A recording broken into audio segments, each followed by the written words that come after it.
On Monday, we very quickly at the end of class did an example of writing a quadratic function in general form, converting that to standard form so that we could determine what the vertex is.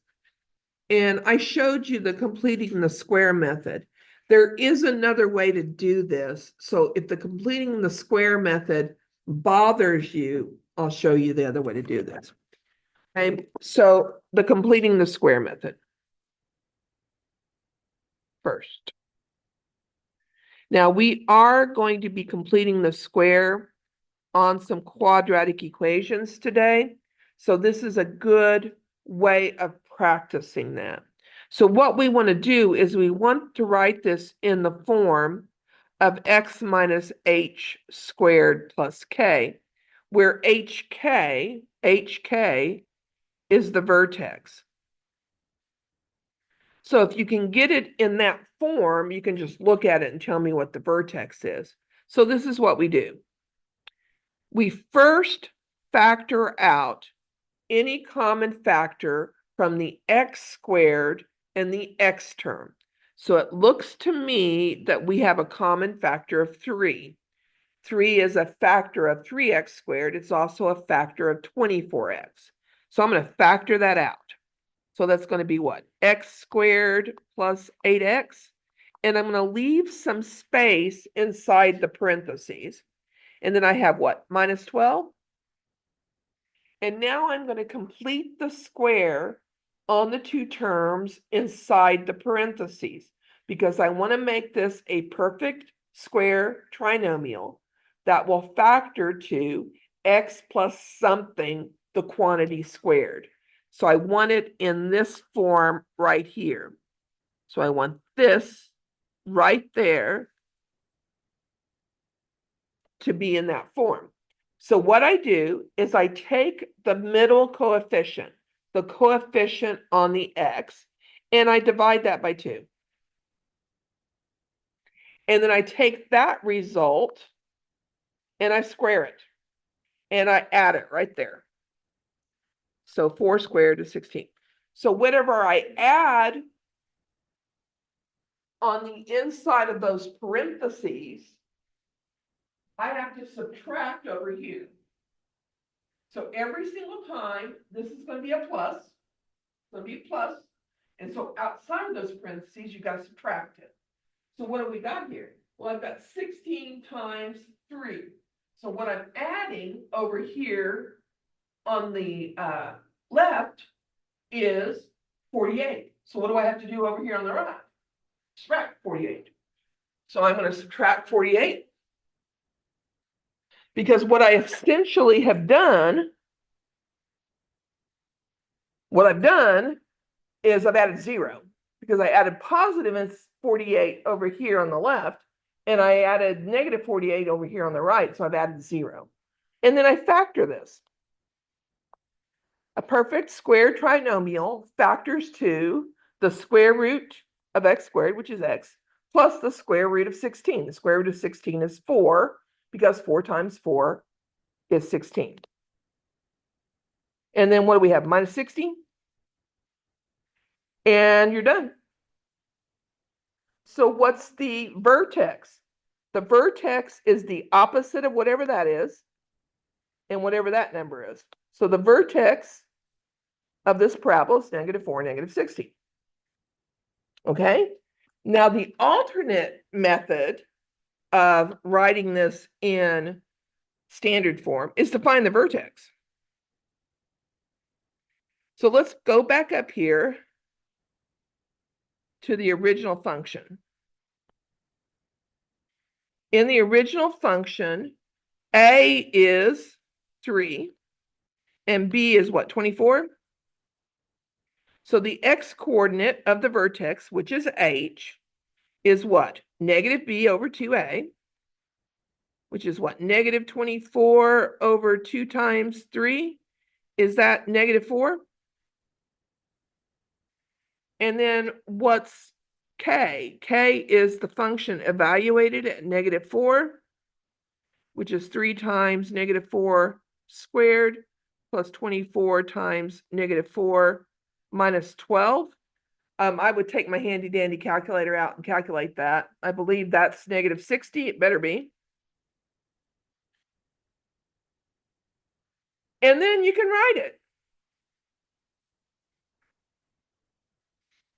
So you have f of x, and I do need to again factor out the 3.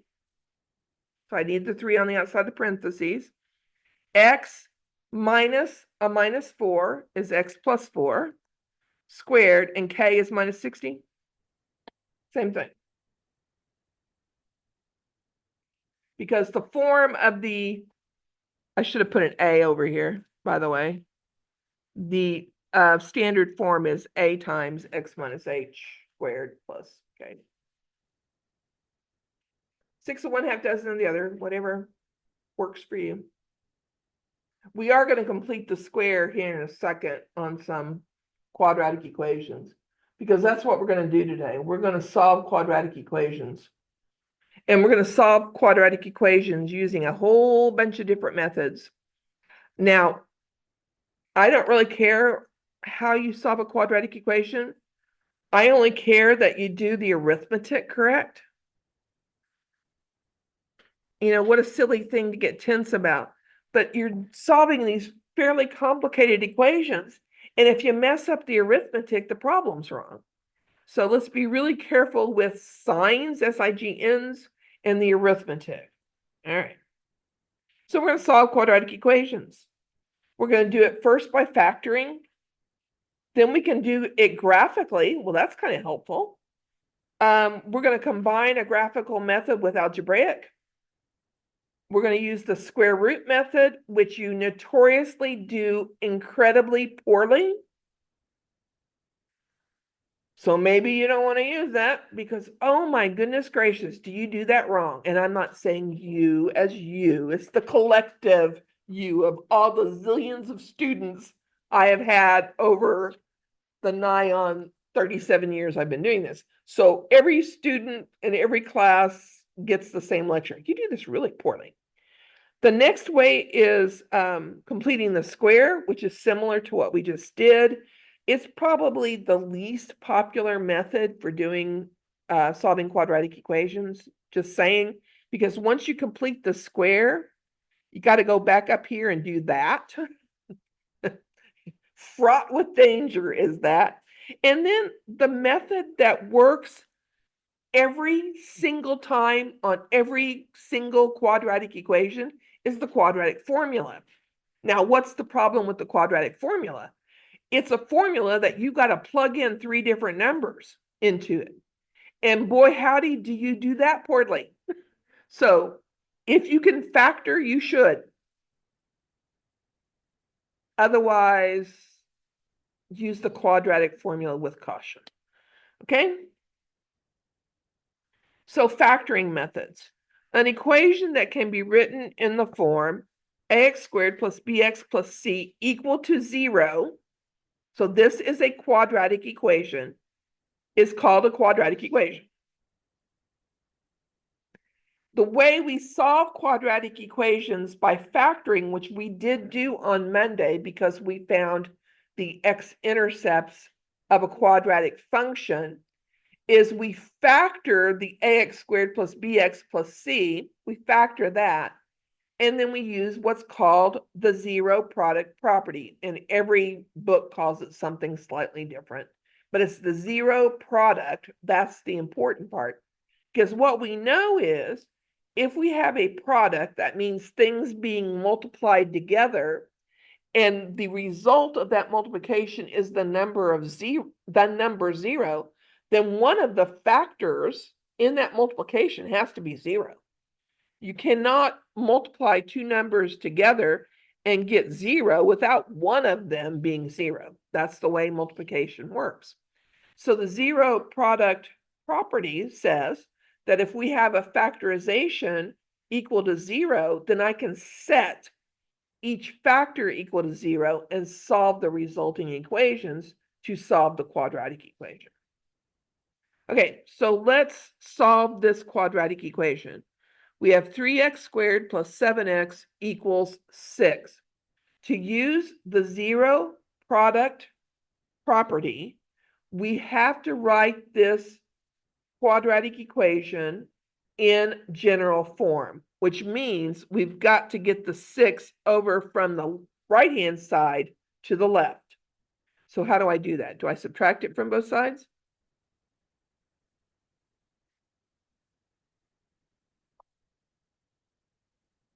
And then I factor it.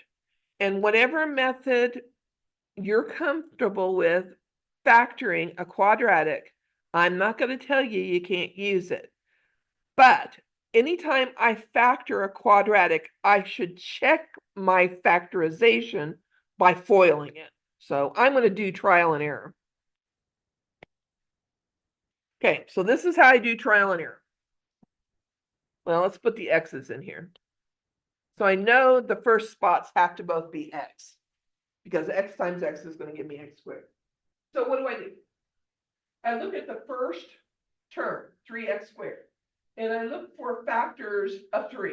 There are only 2, right? 3 and 1. And I put those right there in the first spots. So the first coefficient in my quadratic, the first coefficients in my factorization have to multiply to 3. So I'm going to use 3 and 1. So only thing, that's all I got, 3 and 1. And I don't have to write the 1. Not necessary. Okay, then what do I know? I know this last term is negative. It's negative 6. So I know this has to be plus or minus. Plus and minus. It has to be. One of them has to be plus and the other has to be minus. Because the only way I'm going to get a negative product is if one's positive and one's negative. So I got a plus and a minus. I'm going to write that in. And if I got it in the wrong spot, I'll figure that out. And then what am I going to do? I'm going to put factors of the last term in the last spots. So I have to put factors of 6. So either 3 and 2, 2 or 3, 1 and 6, or 6 and 1. And I just plug them in. Now it's not going to be 3. It's not going to be 3 right there. It's not going to be a 3 right there. Because if I put a 3 right there, then I should have a common factor of 3 in the quadratic. If there's a common factor in one of the factors, it has to be a common factor of the quadratic. So no 3, so I'm going to put a 2 there. And I'm going to put a 3 in the other spot. And then I'm going to FOIL it and see if I got it right. So all I really need to FOIL, if I've got the first places that they multiply to the first term, and the last places multiply to the last term, I just need to FOIL the outside and inside. So what is that? 2x and minus 9x? Does that add to positive 7x? It adds to negative. So what have I done incorrectly? The sign. So what do? I make that a plus right there, and I make the other one a minus, correct? Now, does that FOIL correctly? Minus 2 plus 9, is that plus 7? So we're factored. Okay, now that I have it properly factored, I'm going to use the zero product property and set each factor equal to 0. If the product of these two factors is equal to 0, then one of the factors must be 0. So either 3x minus 2 is 0, or x plus 3 is 0. So either x is negative 3, add 2 here, divide by 3, 2/3. So what's my solution set? 2/3 or 3? And I wrote it as a set. I can't remember how my lab math wants you to write this. Now, can I check these solutions? Well, I should. All right, if I put 3 in here, I get I got a sign error. You're right there, right there. It's negative. It should be -3. So if I put -3 in there, that's going to be 27 minus 21. Is that equal to 6? Yes, it is. And then the 2/3, I'd probably take my calculator out. Let my calculator do that for me. Okay. So factoring. Let's do another one. The height above ground of a ball thrown upward at 64 feet per second from the top of an 80-foot high building. So I'm doing this.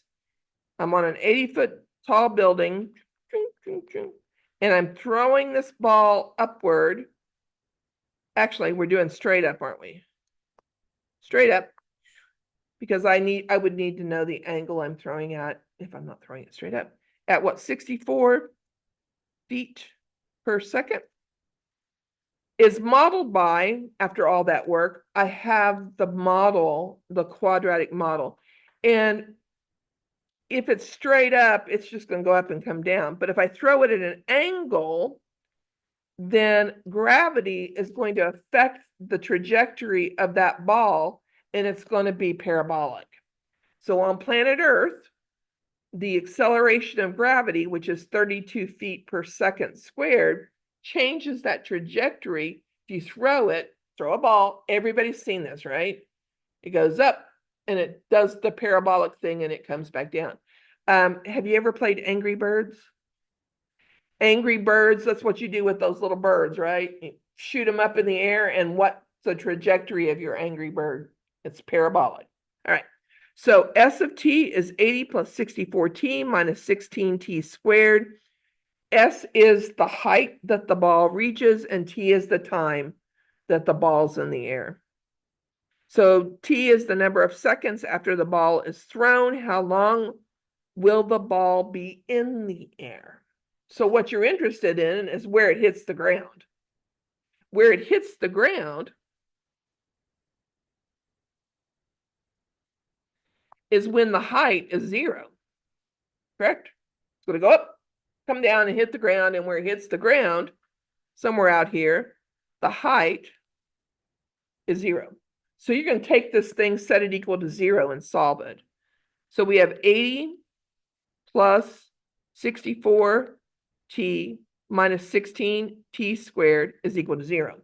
Now, there's all sorts of things about that bothers me. If I rewrite this using the commutative law of addition, that -16 in front of that t squares bothers me to no end, because I cannot factor if the first coefficient is negative. I can't do it. My brain does not work that way. So what am I going to do? Factor it out. So what am I going to factor out? I'm going to factor out the -16. Not only will it make my brain work, it'll make factoring that thing inside a lot easier. Okay, so what do I get? If I factor a -16 from a -16, do I get 1? If I factor a -16 from a positive 64, 64 divided by -16, is that -4? If I factor a -16 from positive 80, is that -5? Now I feel a lot better, because t squared minus 4t minus 5, I can factor that. And I am not kidding you. I am not joking whatsoever. A negative in front of the squared term, I cannot factor it. I have to remove that negative before my brain will allow me to factor it. Okay. So now let's factor that. I have -16 times, and they're both going to be t in the first spot, correct? T times t is t squared. I need 2 factors of -5 that add to -4. Is that -5 and plus 1? Is that the correct factorization of that? -5t plus 1t is -4t. -5 times +1 is -5. So I set the net t minus 5 equal to 0 and the t plus 1 equal to 0. Add 5 here. Subtract 1 here. And I maintain one of those answers is not an answer. Which one is not an answer? Why is -1 not an answer? We haven't quite figured out how to go back in time yet. I don't think we ever will, because I think it's physics would prohibit it. So that is not an answer because time cannot be negative. So what is the answer? The ball is going to be in the air for 5 seconds. Now, if we graph this, we can see what happens. So let's go over there and do that.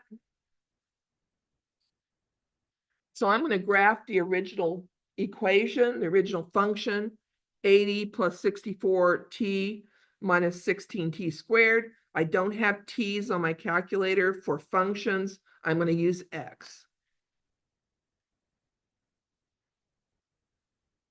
Okay, I'm going to make sure everything's cleared out of my y equals. It is. Make sure my stat plots are off. They are, so I'm good to go. So I'm going to type in 80 plus 64x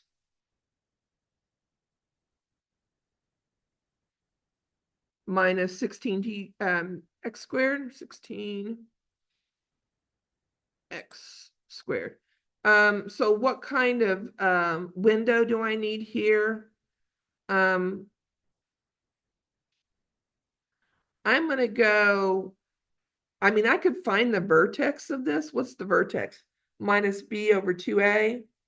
Is that 2? So I could find the vertex if x is 2. What's y? I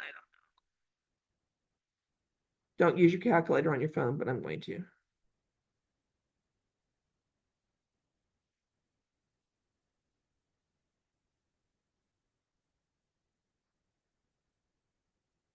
$144, I think. So I think the vertex is at 2 at 144. And I just did that in my head using the formula. So I'm going to maybe go from 0 to 200 in the y direction and maybe 0 to 10 in the x. So let's do that. So let's change the window. 0 to 10 with a scale of 1. And I'm going to go 0 to 200. See what it looks like. With a scale of, I think I'll do 10.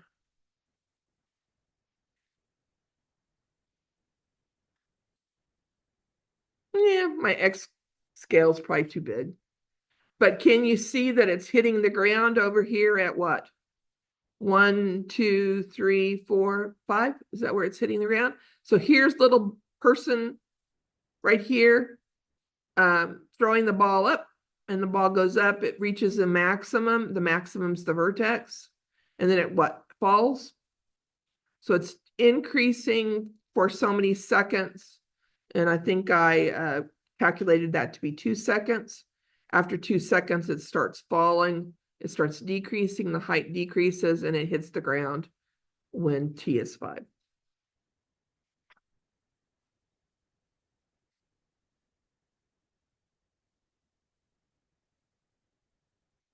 And actually, when I interviewed for this job, I had to give an example of my teaching method. And the teaching method was solving quadratic equations. And I actually have in my college algebra course an Angry Bird simulation, because Angry Birds projectile motion on planet Earth follows a parabolic path. So we were talking to Savon earlier about throwing a basketball. What happens when he throws that basketball up? What does it do? Follows a parabolic path, correct? So every golf balls, when you hit that golf ball, what does it do? Follows a parabolic path because of the acceleration of gravity on planet Earth. That's what projectiles do. Okay, profit. Consider the daily profit from the production and sale of X units of a product given by P of x is negative 0.01 x squared plus 20x minus 500, and that is in dollars. Use a graph to find the levels of production and sales that give a daily profit of $1,400. So what we're actually doing is solving the equation where the profit is 1,400. So we're solving this equation.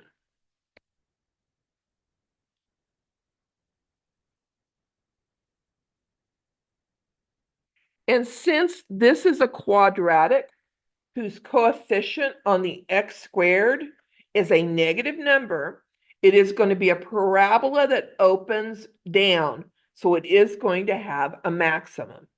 So the easiest way to do this is just to graph it.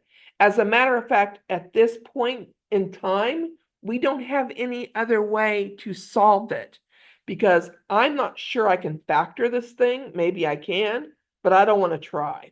So what I'm going to do, in my y1, I'm going to put the profit function.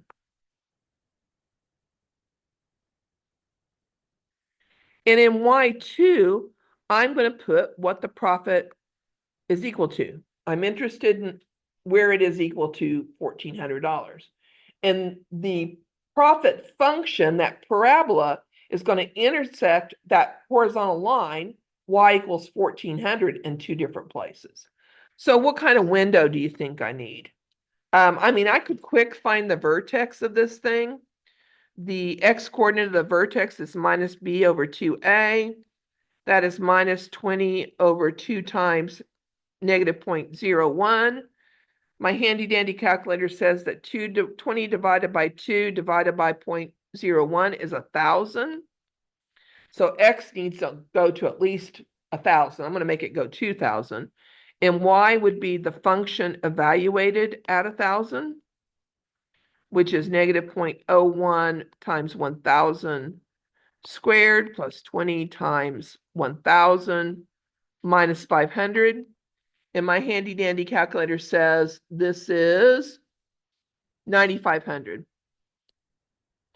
So this thing's going to start out at 0, go all the way up to 9,500 when x is 1,000, and then it's going to start dropping down again. So I'm going to make my window in the x direction go from 0 to 2,000. And in the y direction, I'm going to go 0 to 10,000. And I'm probably going to go by hundreds here, the scale, and maybe by thousands here for scale. Okay, so let's go graph that.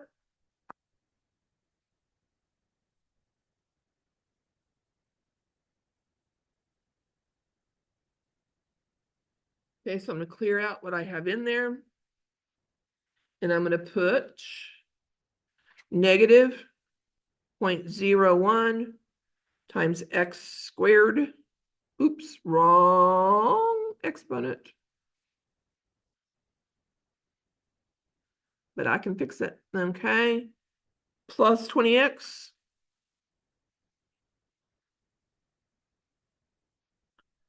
minus 500. And in my y2, I'm going to put the 1,400. And now I'm going to adjust my window.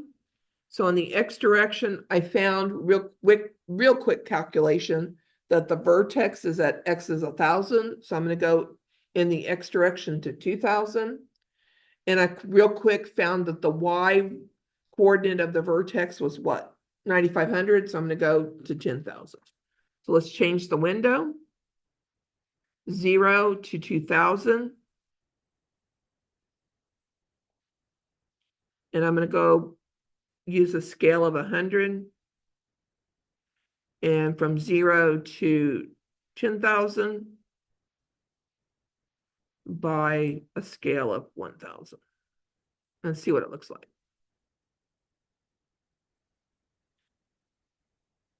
Okay, so where is the profit equal to 1,400? Two different places. So when I make this many of this product right there, my profit is $1,400.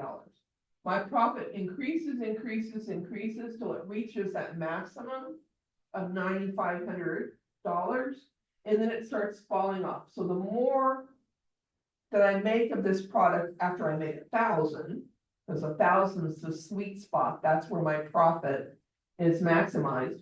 It's going to fall off, and then it's going to be 1,400 right there. So let's find those two intersections. Do you remember how to find the intersection of two graphs? So do you go second trace? Intersection is what, number 5? So the first graph is that parabola, so hit enter. The second graph is that line, hit enter. And then I need to move my cursor close to whatever intersection I'm trying to find. So I'm just going to move to the left to find that first intersection. Just get over there somewhere to the left. So when I make 100 of these items, my profit is 1,400. Okay, now find the second intersection. I go through the same process. Second calc, number 5, enter, enter. Now I need to go move closer to that right intersection. So get over there closer to that, hit enter. So when I make 1,900 of them, so when I make 100 of these items, what are we making? I don't know, something. So whatever we're making, if I make 100 of them, I make a profit of $1,400. If I make 1,900 of them, I make a profit of $1,400. Where's my maximum profit? My maximum profit's when I make 1,000 of them, and my maximum profit is $9,500. That's the vertex. And you can find the vertex using your calculator. You can find the vertex by finding the maximum. And I do need to tell my calculator later a left bound, right bound, and a guess. That is definitely not to the left of my vertex. It's to the right. So I'm going to move to the left.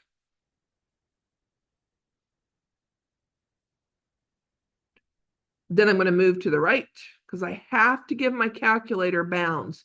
The iterative process that it uses to find this, it's got to know it's between these two values. It can't do it otherwise. So we hit enter, and that's a fine guess. So the maximum is, and we're going to round that off to 1,000. 1,000, and my maximum profit is $9,500. Now, the other thing I can find from my graph on my calculator is where the graph intersects the x-axis. And again, it's an iterative process for your calculator. So you have to give it a left bound, a right bound, and a guess. But this can help us in factoring difficult quadratics. So how do we find the intersection, the intercept, excuse me. So we go second calc, intersection, x-intercept is number 2.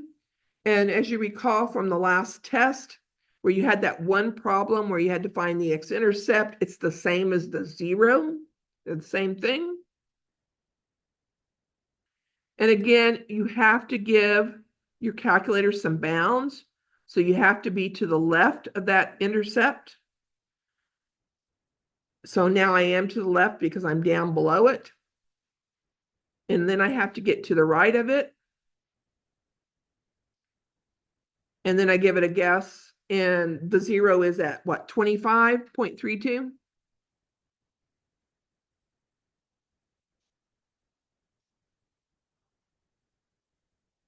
Which probably doesn't make a lot of sense in the context of this particular problem, but the one way over there might make more sense. So if I make so many items over there on the right, then my profit goes back to 0. So that might be of interest for me to find. Okay.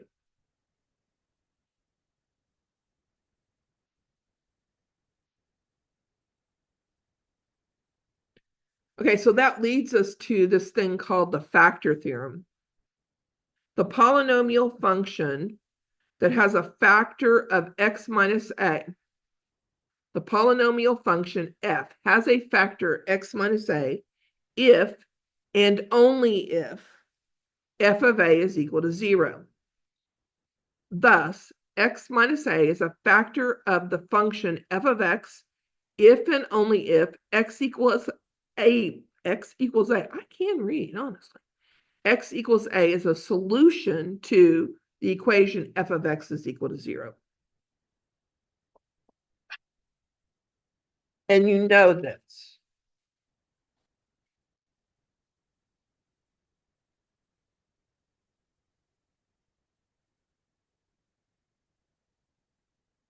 If it has a factor of x minus 2, then that means 2 is a 0. If 2 is a 0, then it has a factor of x minus 2. If x plus 3 is a factor,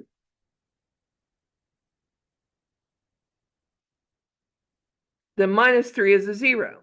If minus 3 is a 0, then it has to have x minus a minus 3 or x plus 3 as a factor. Okay, so we can use this to help us factor quadratics. So solve 0 equals 3x squared minus x minus 10 by using the following steps. Graphically find one of the x-intercepts of the function. And on these problems, chances are you're going to be able to look at the graph and determine the x-intercept. Algebraically verify that the 0 found in part A is an exact solution to the function. Use the method of factoring to find the other solution to the function. The other solution is going to be a fraction. Okay, so let's graph this.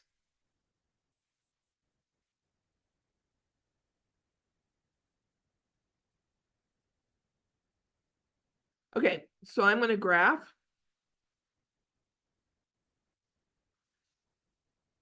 3x squared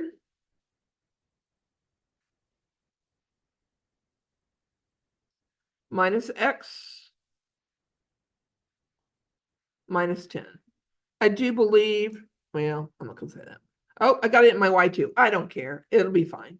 Now I'm going to go back to a standard window. That window I used on the previous problem is not going to do whatsoever. So I'm going to just go zoom standard number 6 and reset it back to -10 to +10, -10 to +10. Okay, so can you see where it crosses the x-axis? It crosses over here somewhere between -1 and -2, so some fraction, and it crosses where? At 2. So one of the solutions to the equation, 3x squared minus x minus 10 equals to 0, is 2. Okay, so we're going to go back and check that. Okay, so from the graph,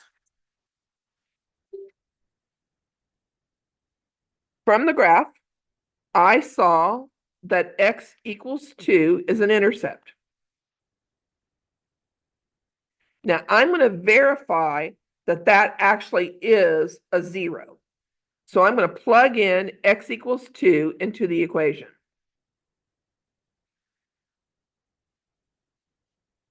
Does that equal 0? And that's just to verify that it is a 0. So what do I get? 3 times 4 minus 2 minus 10, is that 0? Yes, it is. So 2 is a 0. Okay, are you all listening? All awake. If x equals 2 is a 0, a solution, then x minus 2 must be a factor. Because how would you get x equals 2? You'd set x minus 2 equal to 0 and solve it.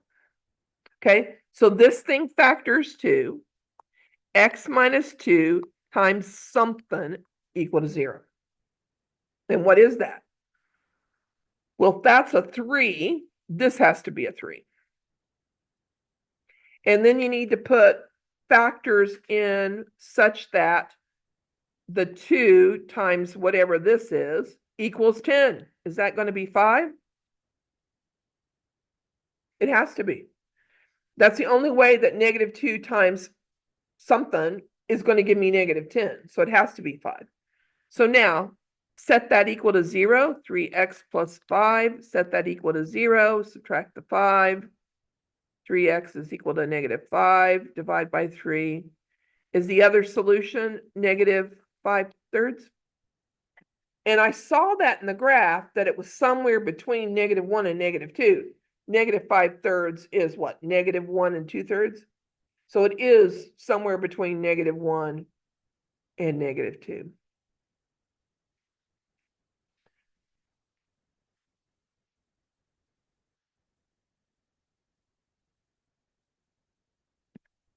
I used one slide to do all of it. Yeah, it's okay. Okay, so factoring. If you have a quadratic equation, you can factor the quadratic, set each factor equal to 0, and solve the quadratic equation. You can graph it to find one of the zeros, and then you can use the method that we just used to find the other factor. So if it's difficult to factor it, you can use that method to factor it. The next method is called the square root method. And, I say that math teachers should never say that this is hard. This is not hard. But boy, howdy, it just, something, and it's right there. If I have x squared equals to some c, then I can take the square root of both sides. I can do that. But when I take the square root of both sides, I got to put a plus or minus in front of it. And the reason I have to do that is the way that we square real numbers. If I square 2, I get 4. If I square negative 2, I get 4. So I can square a positive and get a positive. I can square the negative and get the positive. So whenever you take the square root of both sides, you don't have a choice. You have to put a plus or minus in front of it. You have to. And what's the mistake you make? You don't put the minus in front of it. You say, okay, I have x squared. I have x squared equals, this is the way I talk, x squared equals 9. Take the square root of both sides. So x is 3. Well, yeah. But can x also be negative 3? Can you square negative 3 and get 9? So you have to put a plus or minus in front of it. You're going to be the first class that does not make this mistake. I have faith in you. Okay. So use the square root solution method. So to use this method, I need to get the x squared by itself on the left-hand side and the constant on the right. So I'm going to add 16 to both sides.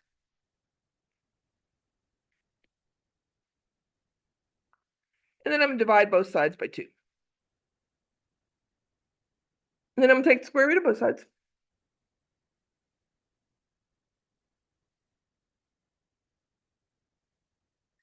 And I have to put the plus or minus in front of it, or I'm wrong. Now, we had this philosophical discussion at the 10 o'clock, in the 10 o'clock class. That is a perfectly acceptable answer to me. I'm not the only math professor on campus. There's a bunch of us. There are 2 that sit right over there. And then we have adjuncts all over the place. They would disagree that that's a perfectly acceptable answer. Why is it not a perfectly acceptable answer? What did we do earlier? It can be simplified. So this radical here can be simplified. There are calculators that will do that. They will not let you use them in the testing center. If you want to use them at home, I don't care. But how do you simplify a radical? Now, the three of you that were here at 10, we went through this. So how do you simplify a radical? You look for factors of 8 that are perfect squares. And what are your perfect squares? 1 is a perfect square. 4 is a perfect square. And 9 is a perfect square. 16, 25, 36, 49. Why are those perfect squares? It's 1 squared, that is 2 squared, that is 3 squared, that is 4 squared, that is 5 squared, etc. So is there a factor of 8 that is one of those numbers? 4. So I can write this as 4 times 2. And then the laws of radicals say that if I have the square root of 2 numbers being multiplied, I can write that as the product of the 2 square roots. So the square root of 4 times 2 can be written as the square root of 4 times the square root of 2. What's the square root of 4? 2. So is this plus or minus 2 square root 2? Exactly the same value. Now, do I care that on a test you put the square root of 8? Nope. Will I give you credit? Yep. Don't tell anybody. It's between us and this recording. Okay, now the second one, the second problem up there, the left-hand side of that is an algebraic expression squared. I don't care. I don't care. I'm again going to take the square root of both sides. And the square root of x minus 6 squared is just x minus 6. But what do I have to do on the right-hand side? Put a plus or minus. If you don't put the plus or minus, it's wrong. And I will not give you credit. It's just wrong. Not going to do it. Okay, and then what do? Do we add 6 to both sides? And now I have to simplify the radical because 18 does have a factor that's a perfect square. What is it? 9?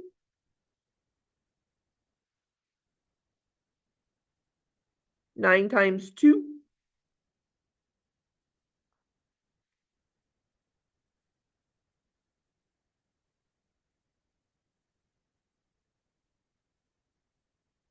So what's that mean?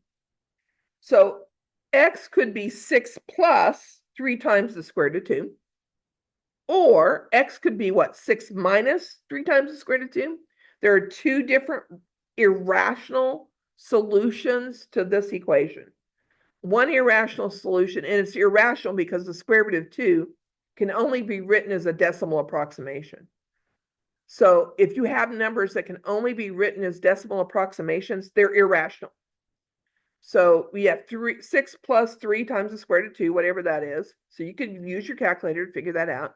Or 6 minus the square root, 3 times the square root of 2. And your homework should accept a plus or minus. So be sure to look in the toolbar that opens up at the bottom. If there's a plus or minus symbol in it, you can use it in your answer.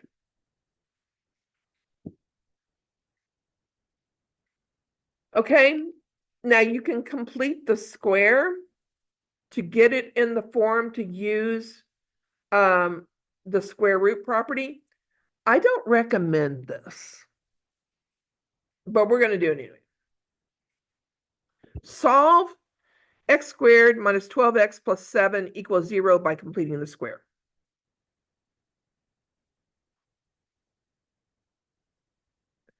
Okay, step number 1, get that 7 over there.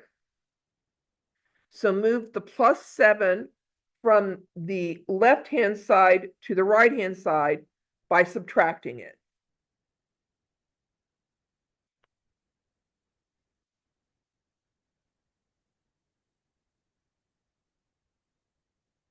So it's -7 now over on the right, correct? And now you're going to complete the square. So do you remember how we did that earlier? We take the 12, we divide it by 2. We take the 6 and we square it.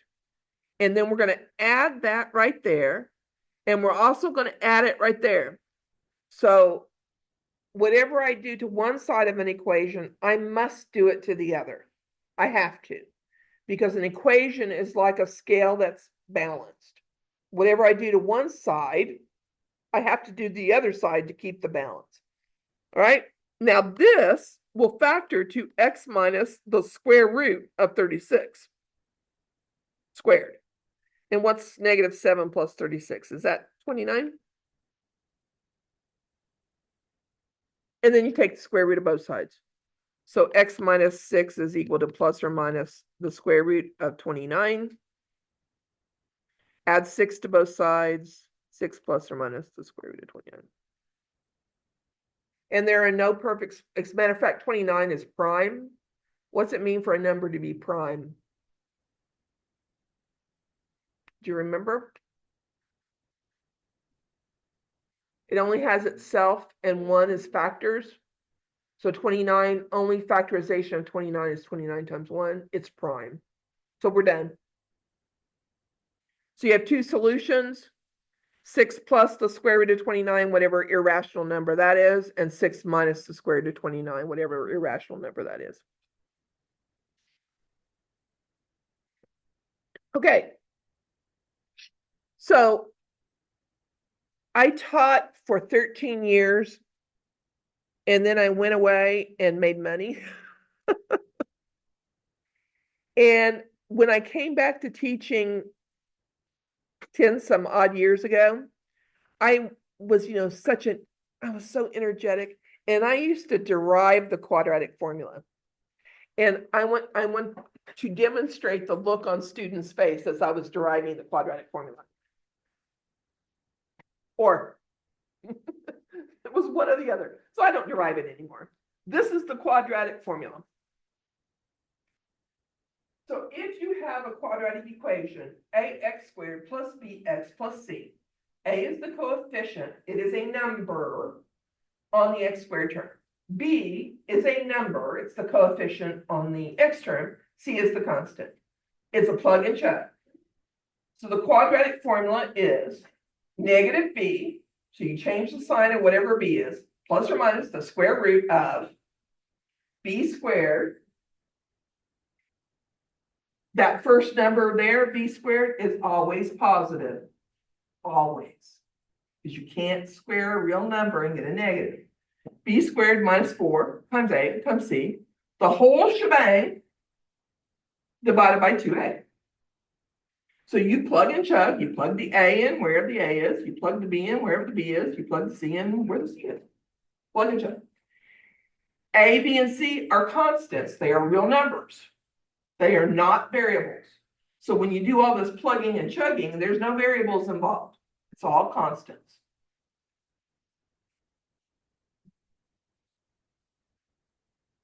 And the quadratic formula works for every quadratic equation, all of them.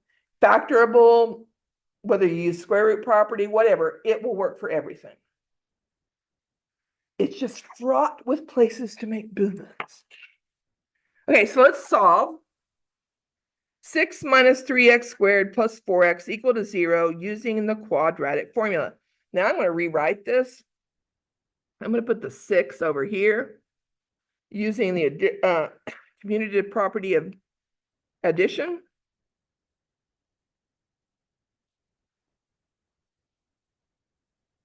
Okay.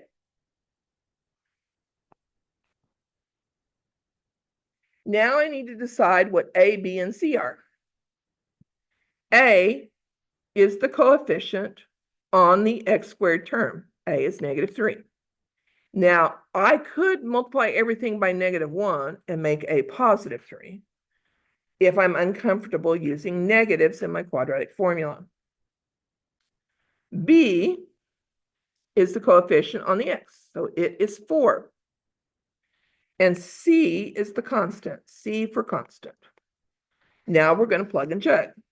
So x equals the opposite of b plus or minus the square root of b squared minus 4 times a times c divided by 2 times a. So x is equal to the opposite of b, negative b would be -4, correct? Plus or minus the square root. B squared, I just square it. 4 squared, 16. I always do that. I never write it in as b 4 squared. I always square it in my head because it makes my life a lot easier.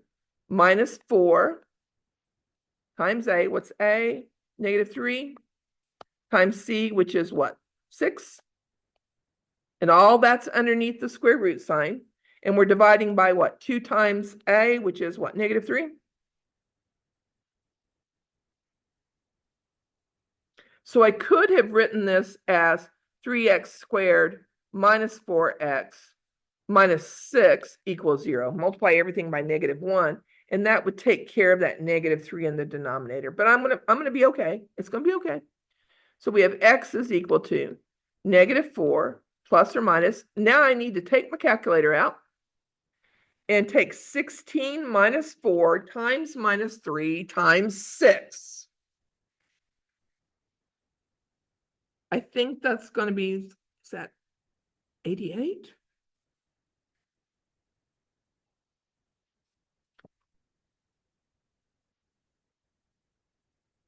It is 88. I could do that in my head. How about that? Let's go over to the calculator and do it though.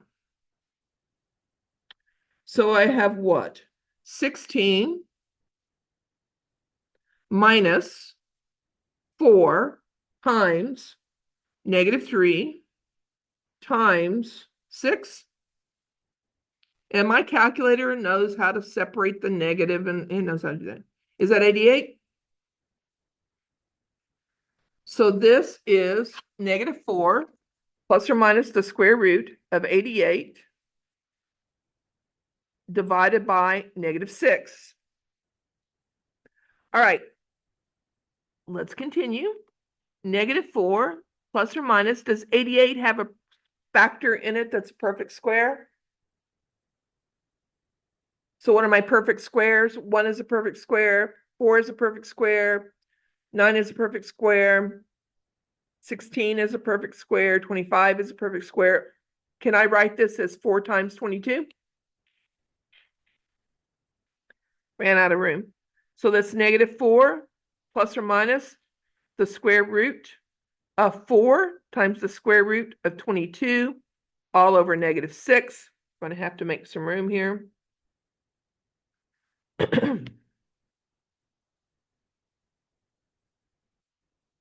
So x is equal to -4 plus or minus the square root. The square root of 4 is 2.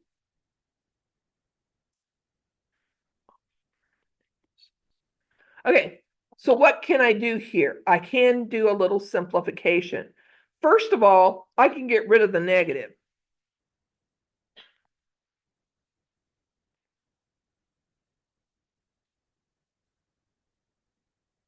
What did I do? I multiplied numerator and denominator by a negative number. Now, what happens when I multiply plus or minus by -1? Does the plus become minus and the minus becomes plus? So when you multiply a plus or minus by a -1, does that change it? Nope, still a plus or minus. And then can I cancel a 2? And why can I cancel a 2? Because there's a 2 in the denominator, there's a 2 in the 4, there's a 2 in the 2. So what is this? 2 plus or minus the square root of 22 over 3?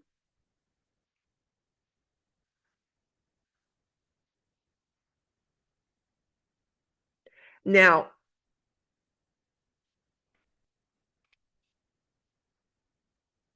if you get that much on your test, I will get it right.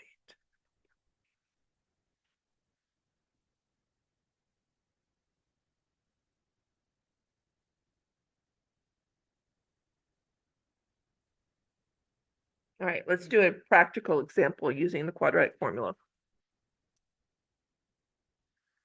Using data for the years, actually, I'm gonna skip this. Don't have time.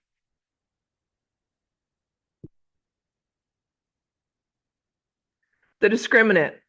The discriminant is the thing underneath the square root symbol. So the discriminant is the b squared minus 4ac. the sign value, the SIGN value of the discriminant tells you something about the solutions of your quadratic equation. If the discriminant value is a positive number, then you have two distinct real solutions. If the stuff underneath the square root symbol, the discriminant, the b squared minus 4ac is equal to 0, then you can factor it. It has one real solution, okay? If b squared minus 4ac is a negative, what happens? What if b squared minus 4ac, let's say it's negative 4. Can you take the square root of negative 4? What is the square root of negative 4? It's imaginary.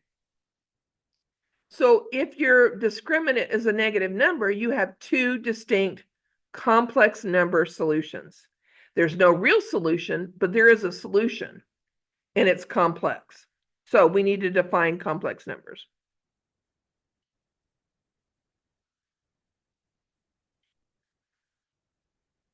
Now, why do we had this discussion at 10. It's kind of humorous in a way. So, gosh, when did Carl Friedrich Gauss live? Oh, 1800s. So would you believe imaginary numbers have only been around for maybe 300 years or so?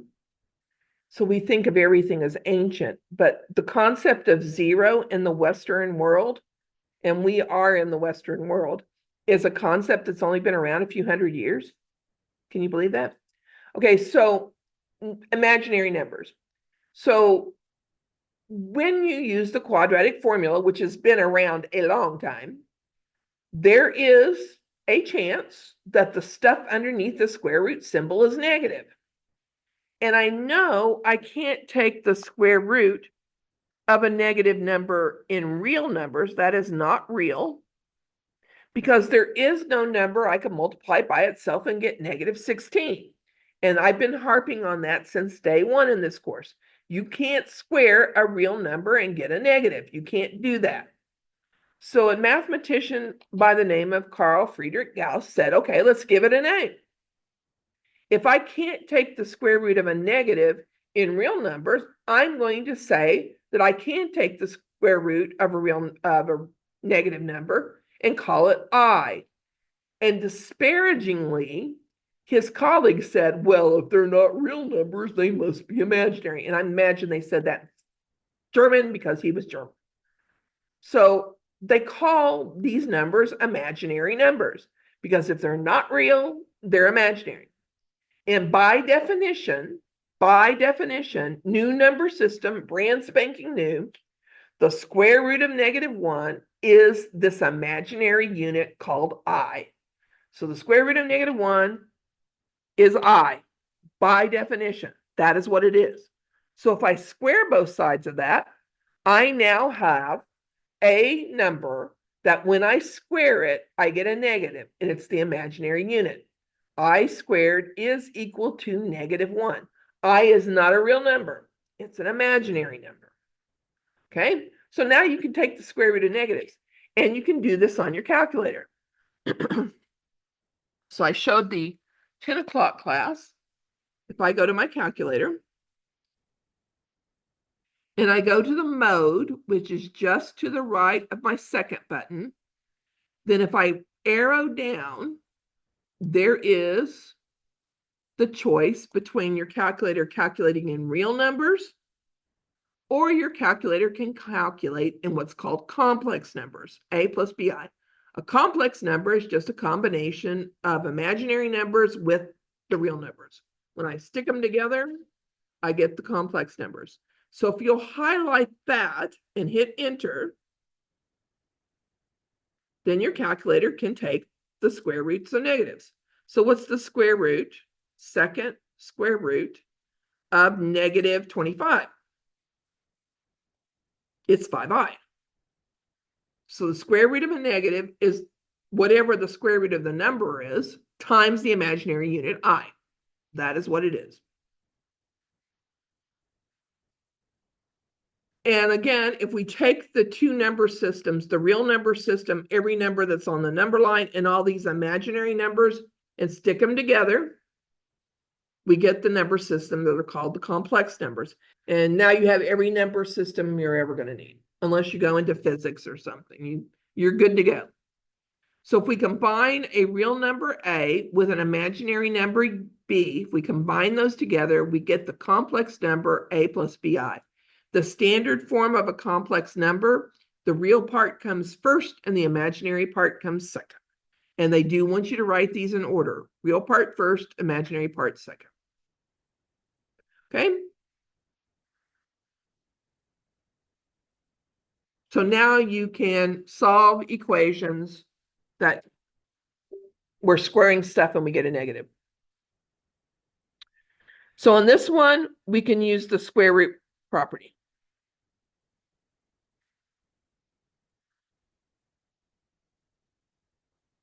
So I'm going to take the square root of both sides. And when I take the square root of both sides, I have to put a plus or minus in front of the constant, correct? Okay, so x is equal to plus or minus, what's the square root of negative 9? Well, it's the square root of 9 times I. As soon as there's a negative underneath that radical, my answer is going to be imaginary. So I take the I out. What's the square root of 9?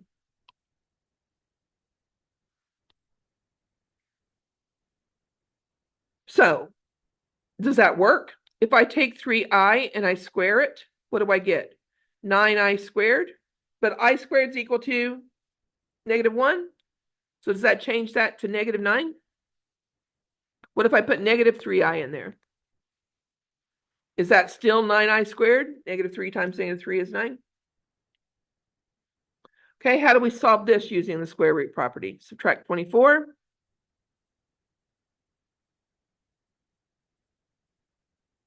Divide by 3. So when I take the square root, is the right-hand side going to be imaginary?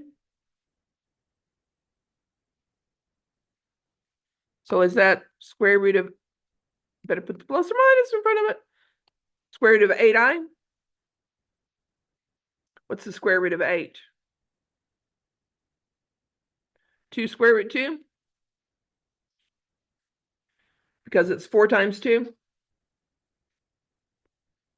Square root of 4 is 2, so it's 2 square root 2.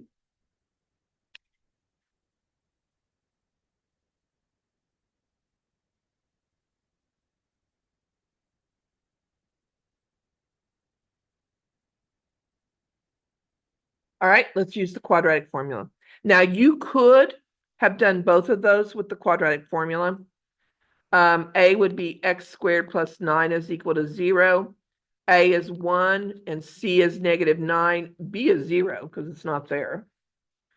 This one, A is what, 3, B is 0, and C is 24. So you could use the quadratic formula if taking the square root of both sides makes you nervous, because I yelled at you about it. Solve this equation. It's not factorable. There are no two factors in real numbers of 5 that will add to negative 3. So it's not factorable. So what's A? A is the coefficient on the x squared. So it is 1. There is an understood 1 right there, correct? B is what? Negative 3? C is the constant. Is that 5? So let's use the quadratic formula. Negative B plus or minus the square root of B squared minus 4 times A times C over 2 times A. Okay, so the first term in my quadratic formula, I'm going to take the sign of B and change it. So if it's negative, it becomes positive. Then I'm going to square B. It's always going to be positive. 3 squared is 9. I always square it and write it down as a positive. That will always be positive. It's always positive because it's a real number that you're squaring. B is real. And if I ever square a real number, it will be positive. All right, let's do the rest of it. 4 times A is 1, correct? C is what, 5? Is that right? All over 2 times 1? So X is equal to 3 plus or minus. All right, what's 9 minus 4 times 5? Is that negative 11? I think. What's the square root of negative 11?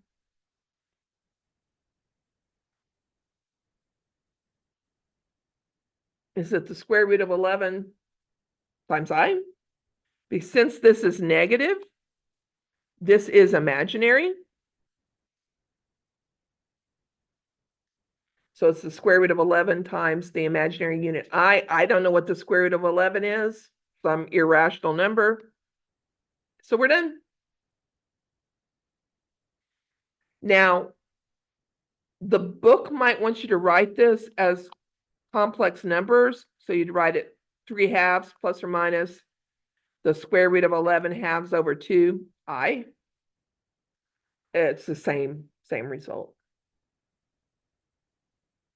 So all you have to remember when you're using the quadratic formula, if you and this is the other issue that students have, they'll end up with a negative underneath the square root and they go, oh, I did something wrong.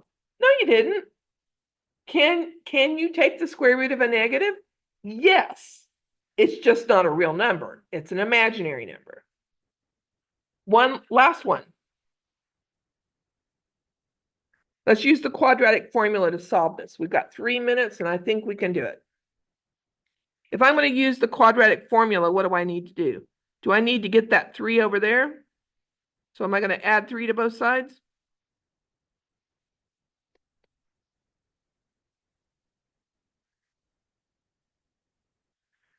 So is A equal to 3? Is B equal to 4? Is C equal to 3? Minus B plus or minus the square root of B squared minus 4 times A times C. Ladies, could you bring it down just a little bit? I have a hard time talking when I can hear other people talking. It's a quirk of mine. So we have X equals, what's B? Negative 4 plus or minus the square root of 16. 4 squared is 16. Minus 4 times 3 times 3. Is that correct? Did I make all my substitutions correctly? Okay, so I have X is equal to negative 4 plus or minus, what do we have? 16 minus 4 times 3 times 3, what's that equal to? Is that negative 20? So it's negative 4 plus or minus the square root of 20i over 6. And can you simplify the square root of 20?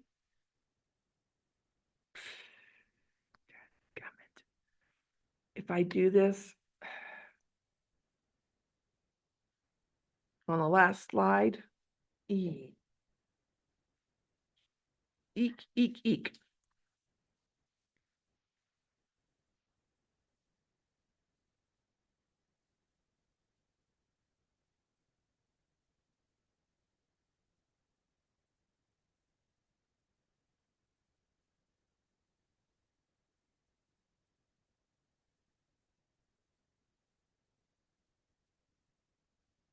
So X equals negative 4 plus or minus square root of 20i over 6. We can rewrite the square root of 20 as the square root of 4 times 5, which is the square root of 4 times the square root of 5, which is 2 square root 5. So this is negative 4 plus or minus 2 square root 5 times I. And we actually typically write this as negative 4 plus or minus 2i square root 5 over 6, just to make sure that I is out from underneath the radical. And then can I cancel a 2? Yes, I can. I can cancel a 2 because there's a 2 in both terms in the numerator and in the denominator. So I get -2 plus or minus I times the square root of 5, the whole thing divided by 3. Covered a lot. So you got some things to look at between now and Monday. If you have any questions, you know where I sit, come see me or send me an email. Any questions? All right, we'll see you on Monday. Have a great rest of your week.